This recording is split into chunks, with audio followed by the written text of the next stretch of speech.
Tale nalepka 15 na strehi ne pomeni, da avto stane 15 jurjev.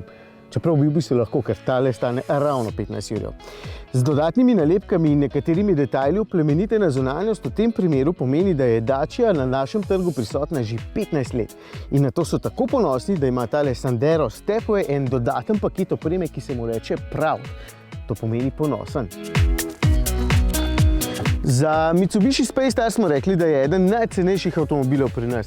V bistvu tudi Sandero je eden najcenejših. Od 8500 evrov naprej na voljo, tale je celo najdražji, pa še vedno ne stane toliko, da bi jo obožali, če hočete imeti pač nov avto.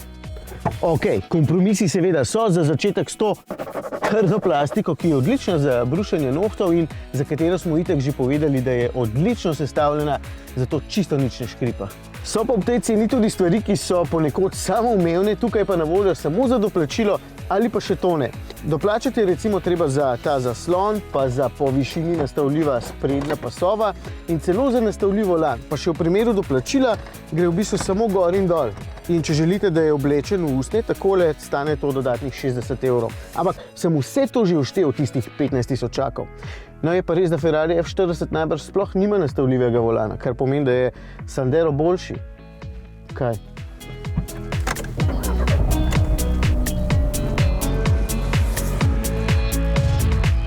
V osnovi je tole Sandero z opremo Stepway, zato je avto malce bolj oddaljen od tal in ima zanimive elemente, kot so recimo strešni nosilci, da je bolj modno usmerjen. Z dodatki Proud pa potem še drugačno blazinjenje, črn mat stebriček med vrati in črna ogledala, pa 16-palčna platišča in še nekaj malenkosti. Tale pa tudi močnejši dizelski motor s 70 kW oziroma 95 konji. Malo me moti, da ima menjalnik samo 5 prestav, sicer pa je dokaj natančen in čisto ok. Dacia navaja porabo 3,9 litra, ne vem, najbrž na 50 km, ker je moja povsem nedivjaška poraba 7,6 litra na 100 km, kar je v bistvu za dizelski motor čisto preveč, ker bi moral biti šparovčak. Je pa res, da je avto čisto nov in motor še neutečen, najbrž bo to razlog. Vozniško bo ta avto všeč predvsem umirjenim. Občutek na volanu je slab, podvozje je trdo, nagibanja pa preveč za kakršnokoli uživanje. Pač ne smete biti zahtevni in bo ok, za razvajanje pa tole ne bo ravno. Tudi piš vetra je na avtocesti predvsem motet, zato bo takšen Sandero bolj primeren za letanje po okoliških koncih.